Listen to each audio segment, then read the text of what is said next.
పాలమూరు గురించి గంటెడు నీళ్ళు అడిగిన వాళ్ళు లేడు. ఇంత కేటాయించండి, ఈ కరువు జిల్లా ఉంది అని అడిగేవాడే లేడు. ఆనాటి సమైక్య ప్రభుత్వం చేసిన ద్రోహం. బచావత్ ఏం చేసిండు? మాకు చూడబుద్ధి అయితే లేదు, ఇది మా అంతల మేమే సూమోటో ఈ సమైక్య ప్రభుత్వం ప్రతిపాదించకపోయినా ఒక 17 TMC జూరాల ప్రాజెక్టు మంజూరు చేస్తున్నాము. అయితే సాంకేతిక కారణాలు మరొకటో చూపెట్టి ఈ జూరాల ప్రాజెక్టుని ఇక్కడి నుంచి ఎత్తగొట్టద్దు, వేరే కాడ కట్టద్దు, ఇక్కడ మాత్రమే కట్టి తీరాలి, దానికే అలాట్ చేస్తున్నామని చెప్పి ఒక కండిషన్ పెట్టిండు ఆయన. ఇది ట్రిబ్యునల్. అతను ఒక న్యాయమూర్తిగా పనిచేసిన వ్యక్తి కాబట్టి చూడబుద్ధి కాక ఆ బాధ భరించలేక ఈ కామెంట్ కూడా రికార్డు చేసిండు ట్రిబ్యునల్లో. ప్లస్ ఆ 17 TMC జూరాల ప్రాజెక్టుకు కేటాయించిండు. ఎంత విషాదం అంటే అది ఎప్పుడో 74లో 74 నుంచి 78 దాకా జరిగింది కథ. అతను కేటాయిస్తే దానికి ముట్టినోళ్ళు లేడు, పట్టుకునోళ్ళు లేడు, తీసినోళ్ళు లేడు. అంజయ్య గారు ముఖ్యమంత్రి అయినాక ఒక ఏడాది తర్వాతనేమో అప్పుడు అంజయ్య గారు దానికి ఫౌండేషన్ స్టోన్ వేసారు. ఫౌండేషన్ స్టోన్ వేస్తే ఇక అది మెల్లగా మెల్లగా తెలంగాణ ప్రాజెక్ట్ కదా, ఇప్పుడు పట్టుకుని లేడు, దాన్ని మాట్లాడినోడు లేదు, అయ్యలేదు, అవ్వలేదు. ఒక అనాథలాగా ఆ బ్యారేజ్ వరకు కట్టేశారు. దానికి కాలువలు లేవు, నీళ్ళు రావు, పొలాలు పారాయి, కృష్ణానది నీళ్ళు వస్తుంటాయి, గేట్ల ద్వారా పోతుంటాయి. ఎప్పటి వరకు ఈ తతంగం 2001లో గులాబీ జెండా ఎగిరేదాకా ఇదే తతంగం. ఇంకా విషాదం ఏంటంటే అప్పుడు ముఖ్యమంత్రి ఉన్న చంద్రబాబు నాయుడు ఆయన మహబూబ్నగర్ జిల్లాను దత్తత తీసుకున్నాడు. ఆయన దత్తతలో ఉండే చేసి నేను అడాప్ట్ చేసుకుంటున్నా ఈ కరువు జిల్లా, దీన్ని అది చేస్తా, ఇది చేస్తా, పొడి చేస్తా అని మాటలు చెప్పి ఇష్టం వచ్చినన్ని పునాదురాలు వేసిండు. కలవ కుర్తి, మన్ను, మశాను, రకరకాల పునాదురాలు వేసుకుంటాడు. ఉద్యమ సందర్భంగా నేను చేసే ఉపన్యాసాలలో నేను మాట్లాడేది ఈ పునాదిరాలన్నీ ఎందుకు మనకు పట్క ఏడుస్తానిక, చూస్తానిక, ఏం లాభము, ఈ రాళ్ళని అంశ కృష్ణానదిలో అడ్డమేస్తూ చెక్కడమని అయితే భయ అనేది నేను నవ్వేది, జనం సప్పట్లు కొట్టేది సభలలో నేను చెప్తుంటే.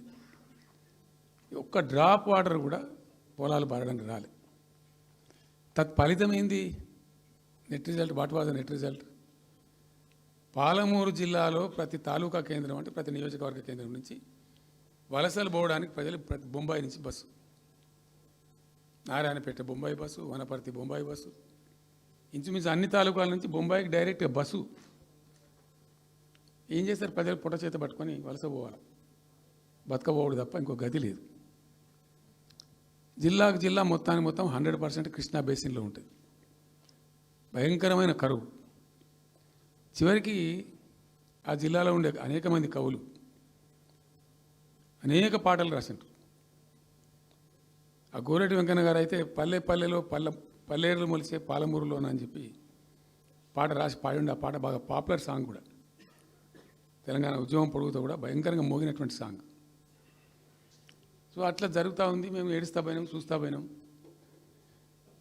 అవి ఉన్న రెండే ప్రాజెక్టులు. ఒకటి బచావతి పెడితేనేమో జూరాల గతి అది. అప్పుడు చంద్రబాబు నాయుడు గారి స్లోగన్ సమైక్య రాష్ట్రంలోనే సమగ్ర అభివృద్ధి. నేను ప్రథమ మహాసభకు పాలమూరు జిల్లాకు పోయినా, మహబూబ్నగర్ టౌన్లో పెట్టాం. పెద్ద భారీ మీటింగ్ జరిగింది, దాదాపు 70-80 మంది వచ్చిండ్రు. ఆ మీటింగ్లో నాకు బాగా కోపం వచ్చి, ఏమయ్యా చంద్రబాబు నాయుడు, అప్పటికి ఏంటంటే కర్ణాటకకి కొంత ముంపు ప్రాంతం ఏమిటి, జూరాల ప్రాజెక్టులో ఏంటంటే కొద్ది ముంపు ప్రాంతం కర్ణాటక రాష్ట్రంలో ఉంటుంది.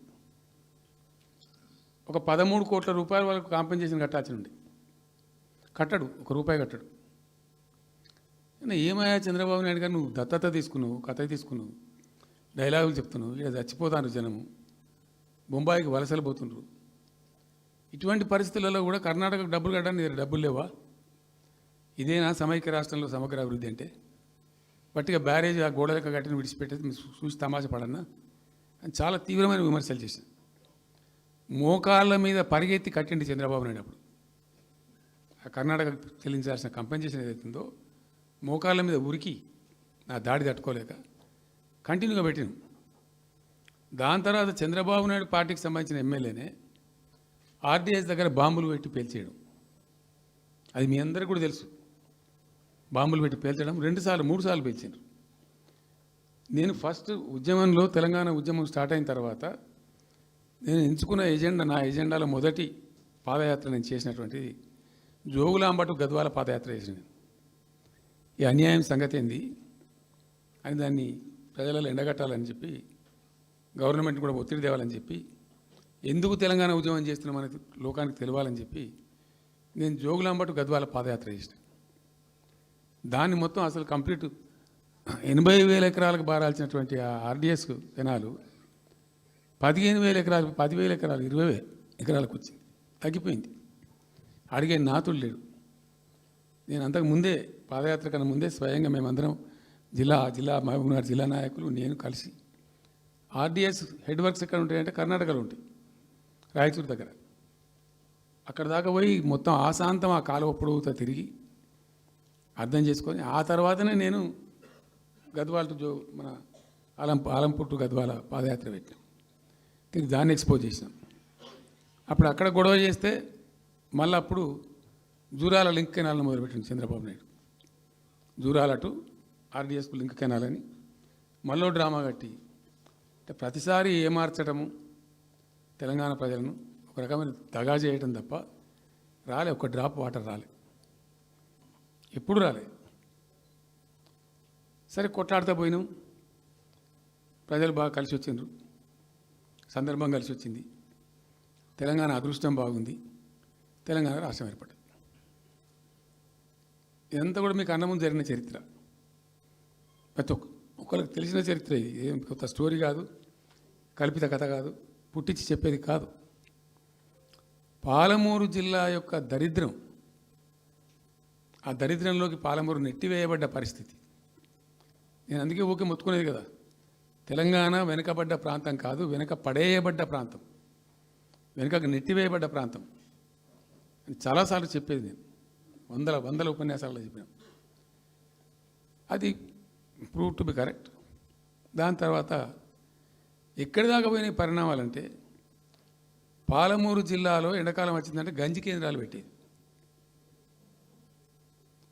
ఏడిసినాం మేము ఒకరోజు. గంజి కేంద్రాలతోని పాలమూరు, ఎందుకంటే యువకులంతా పాపం వలస ఉన్న ముసలి వాళ్ళు చచ్చిపోడు, తిండి దొరకక దానికి గంజి కేంద్రాలు పెట్టి కమ్యూనిస్ట్ పార్టీలు వాళ్ళు వచ్చేది కొంత అడావుడు చేసి ప్రజలకు కొంత గంజి పోసే ప్రయత్నం. చివరి గంజి కేంద్రాలు పెట్టే స్థాయికి దిగజారిపోయింది పాలమూరు. కృష్ణా నది 300 కిలోమీటర్లు పారే జిల్లాలో చాలా దారుణం పోయింది. లివ్వ అంటే కేటాయింపులు ఉన్నాయి, పత ఉంది, కార్ఖానా ఉంది, అప్పర్ కృష్ణా పేరుంది, తుంగభద్ర కాలువ పేరుంది, రకరకాల భీమా ప్రాజెక్టు పేరుంది, అన్నీ ఉంటాయి కానీ రాదు. చూడడానికి మళ్ళీ ముఖ్యమంత్రి దత్తతలో ఉంటుంది కానీ రాదు, ఏమీ రాలే. ఇంకా అందంగా ఈ ప్రాజెక్టులను, నేను కూడా అప్పుడు తెలుగుదేశం పార్టీలో పనిచేసిన కదా, ఈ ప్రాజెక్టులకు పెండింగ్ ప్రాజెక్టులను పేరు పెట్టారు, ఒక టైటిల్ గొప్పతనంలాగా. పెండింగ్ ప్రాజెక్టుల జాబితాలో వాటిని తోసేసి పాలమూరున బాగా గతికి తెచ్చిండ్రు.